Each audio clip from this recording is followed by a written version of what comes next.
आप सब भक्त प्रेमियों को मेरा नमस्कार है। आज मैं आपको 7वां और 8वां अध्याय सुनाती हूँ पुरुषोत्तम का। श्री कृष्ण का आधिक मास को अपना पुरुषोत्तम ईश्वर रूप देना। हे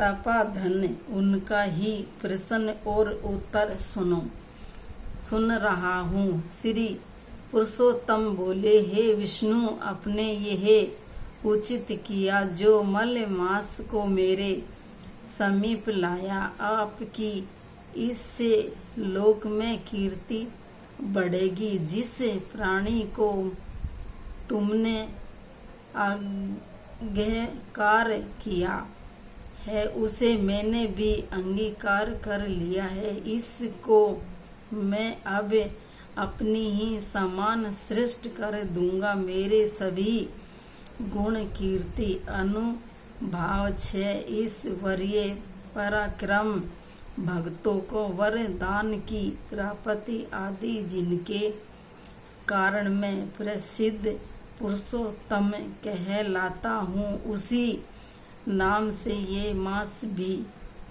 प्रसिद्ध होगा। मैंने अपने सब गुणों से इसे संपन्न किया है। मधुसूदन, इसका स्वामी भी सिवाय मैं ही बनता हूँ। इसके नाम के द्वारा भी संपूर्ण जगत पावन हो जाएगा। मेरी समानता पाने के कारण यह मास ही सब मासों का अधिपति कहलाएगा। यह मास जगत का पूज्य व वंदनीय हो जाएगा। इसको पूजने वाले सभी प्राणी दुख दरिद्रता से मुक्त हो जाएगा। अन्य दूसरे मास सकाम्य है, किंतु मैंने इसे अपने समान सर्वों लोकों का मोक्ष दाता और निष्काम बना दिया है। जो व्यक्ति इसे अधिक मास की पूजा करेगा वे अपने समस्त कर्मों से मुक्त करके निश्चिंत मुझे प्राप्त करेगा। वे पुरुषोत्तम मास अब बिना किसी परिश्रम और कष्ट के मेरे पद को पा गया। इसको पूजने वाले सब व्यक्ति भी केवल एक मास के पूजने व्रत से बिना कष्ट के जरा और मृत्यु से रहते होकर इस पद को प्राप्त करेंगे। चतुर्मास के यज्ञ करके स्वर्ग की प्राप्ति होती है और वहाँ के भोग भोगने के पश्चात पुण्य पृथ्वी पर आना पड़ता है। किंतु विधि वह श्रद्धा पूर्वक जो इस पुरुषोत्तम मास को पूजेगा वे अपने परिवार सहित मुझे निश्चय ही प्राप्त करेगा। मुझे प्राप्त करे वह जन्म मृत्यु आदि व्याधि वे जरा आदि सभी से मुक्त होकर इसे संसार में जन्म नहीं लेगा। मेरे परम धाम को जो वेद वह धाम बतलाते हैं जहाँ से फिर आना नहीं होता, सत्य ही है। मैं जो इस मास का स्वामी होता हूँ उसे मैंने ही प्रतिष्ठित किया और मेरा पुरुषोत्तम नाम भी इसको प्राप्त हुआ है। हाँ, विष्णु भक्तों की पूजा मुझे प्रिय है। मैं अपने भक्त जनों की कामनाओं की पूर्ति में कभी देरी नहीं करता, क्योंकि इस मास के भगत मुझे और भी अधिक प्रिय होंगे। मैं उनकी कामना को और भी जल्द पूर्ण करूंगा। जो महा अज्ञान में घिरे व्यक्ति हैं वे जप दान नहीं करेंगे, सत्य कर्म नहीं करेंगे और देव विप्री और तीर्थों से शत्रुता करेंगे। वे दुराचारी और भाग्योजीवी दुष्ट व्यक्ति कभी सुखी नहीं होंगे, चिर दुखी रहेंगे।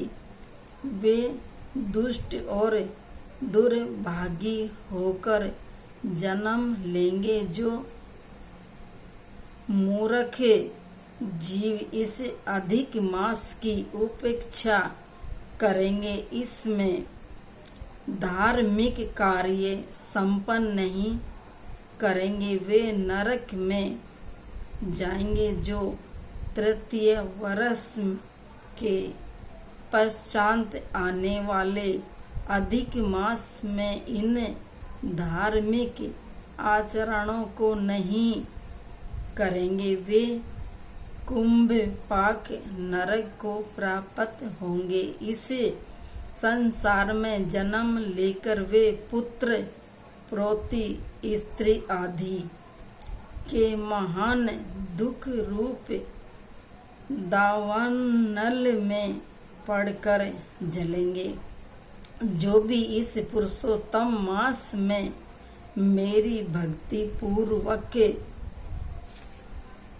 पूजा अर्चना करेगा, वे संपत्ति पुत्र सुख भोगता हुआ अंत में मैं मेरे इस कौलोक धाम को प्राप्त करेगा। हाँ रामापति, इस मास के विषय में आप चिंता न करें और वैकुंठ लोक पधारें और इसको अपने साथ ही ले जाएं। श्री नारायण बोले, इस प्रकार विष्णु भगवान श्री कृष्ण के मधुर वचनों को सुनकर अधिक मास को अपने साथ लेते हुए श्री विष्णु गरुड़ पर विराजमान होकर वैकुंठ को पधारे। ये 7वां अध्याय पूरा होता है। अब मैं आपको 8वां अध्याय की कथा सुनाऊंगी। 8वां अध्याय श्री कृष्ण का युधिष्ठिर आदि से द्रौपदी के पूर्वे जन्म का वर्णन। सूत जी बोले, हे तपाधन, विष्णु और कृष्ण का संवाद सुनकर नारद जी ने पुनः प्रश्न किया, हे प्रभु, लक्ष्मीपति के वैकुंठ गमन के पश्चात क्या हुआ सो मुझे सुनाओ। इस प्रश्न से भगवान बद्रीनाथ प्रसन्न हो बोले, श्री लक्ष्मीपति ने पुरुषोत्तम मास को अपने वैकुंठ में ही निवास दे दिया, तो वहाँ का निवास इस वर्ण का निवास और सब मासों का अधिपति होकर शांत विष्णु के साथ क्रीड़ा करने लगा।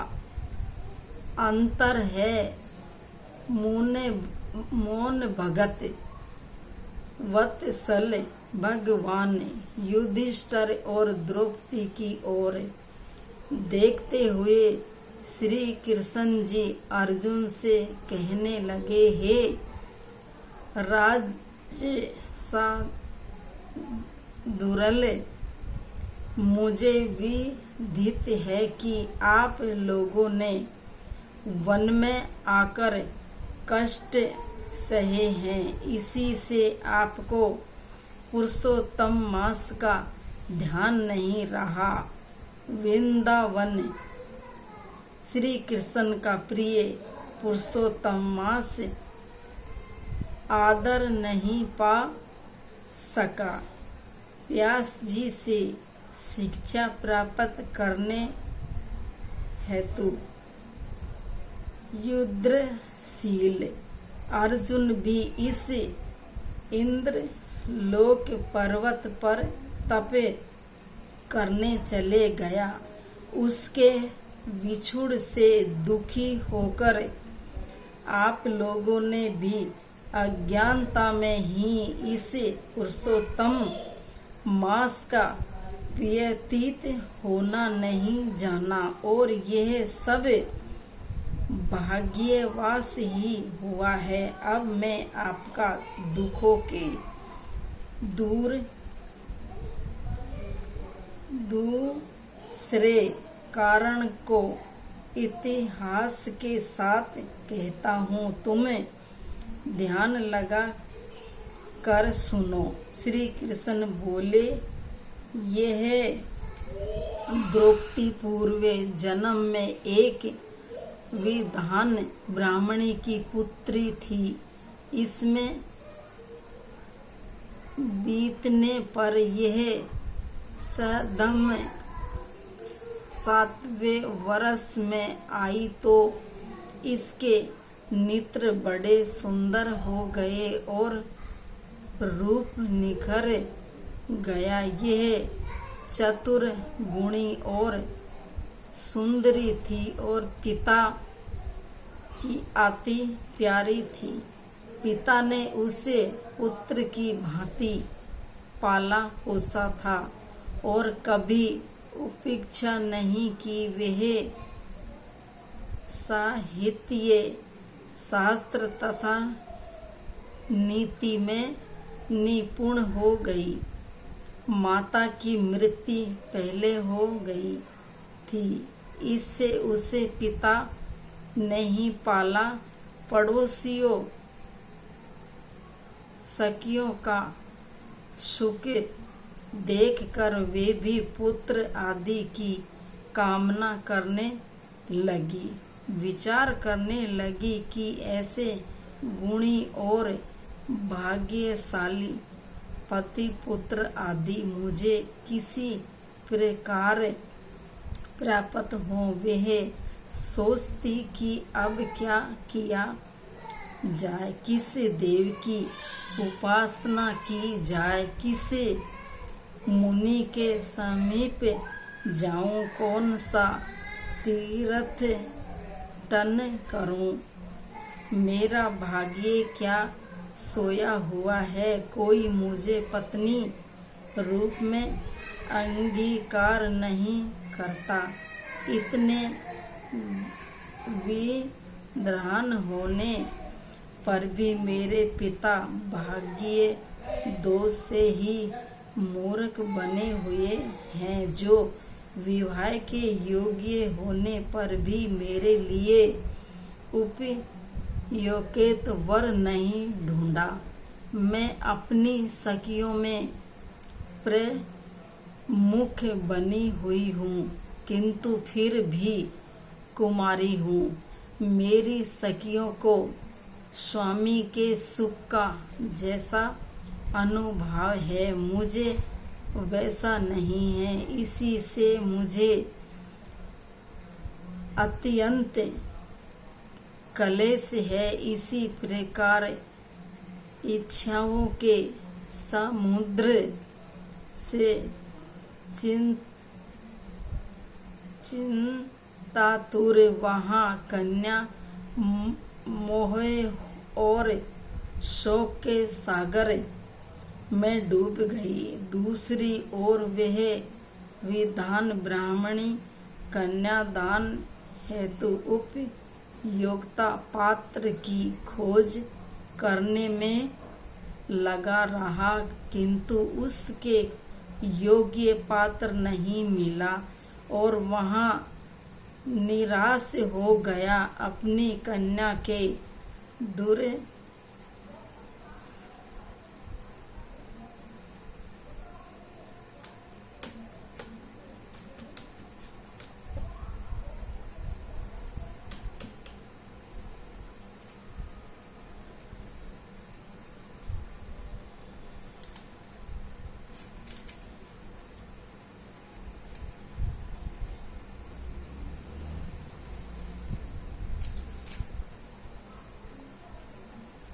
दुर्भाग्य से उसके संकल्प का पिंजरा टूट गया और देव शांत उसी तीव्र पर वह दारुण जवर ने गृहस्थ कर लिया। उसने अपनी पुत्री को स्मरण किया, किंतु जब तक भयभीत पुत्री उस तक आई कि उसके प्राण निकल गए, वहां कन्यादान करने की प्रसन्नता भी अनुभव नहीं कर सका। गृहस्थी धर्म में पालन किया गया, परिश्रम की चिंताएं वह संसार की सेवा वासनाएं छोड़कर हरि के साथ अपने को सत्यम कर देते हैं। इसी तरह निपुण ब्राह्मण ने नीले कमल की भांति सुंदर त्रिभंगित ईश्वर रूप श्री हरि पुरुषोत्तम ईश्वर रूप में अपना चित्त लगाकर उन्हें स्मरण किया है। राज्यों के राजा हैं, राधा के संग ब्राह्मण करने वाले प्रचंड भुजाओं से सत्य का हरण करने वाले श्री कृष्ण हैं, गोविंद हैं, मुरारी राधिका पति। मैं अपनी विनता करता हूँ, हे नाथ, इसी केस आपकी वंदना करते हूँ, मेरी रक्षा करो। उसे मुनि के ऐसे वचनों को सुनकर भगवान के लोक से उनके पार्षद आ पहुँचे और मृत्यु की आत्मा को लेकर भगवान के चरण बंदों में प्रस्तुत कर दिया। अपने पिता को मृत्यु पाकर वे कन्या हा करके रुदन करने लगी। पिता के शरीर को गोद में रखे वे करुणा विलाप करने लगी। हाय पिता, अपनी पुत्री को सुख से रखने वाले कृपालु, मुझे आप किसके आश्रय छोड़ गए हो? मुझे पितृहीन की अब कौन रक्षा करेगा? न मेरा कोई है न कोई और कुटुंब जने, मेरी तपस्विनी माता भी तो नहीं है। हाय, मेरे भोजन वस्तु की चिंता अब कौन करेगा? हे पुत्री के प्यारे करने वाला पिता, तुम बिना विवाह किया हुआ मुझे छोड़कर कहाँ गए हैं? तपनो निधि, लौट कर यहाँ आओ। इस प्रकार आश्रु बहाती हुई वे ब्राह्मणी बालिका बारंबार रुदन करती रही। उसका ऐसा करुणा रुदन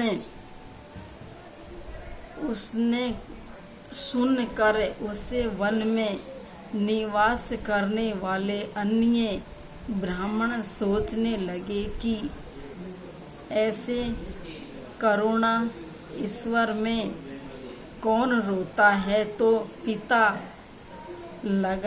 पता लगाओ कि ब्राह्मण की पुत्री रोती है, उसका पिता मृत्यु को प्राप्त हो गया है। सो सब एकत्र होकर विलाप करते हुए ब्राह्मण बालिका के निकट पहुँचे और रुदन करने लगे। अंत में उन्होंने उस बालिका की गोद से मृत शरीर को उठाया और कष्टादि से चिता बनाकर शिवालय के निकट शमशान में उसकी अंत्येष्टि कर दी और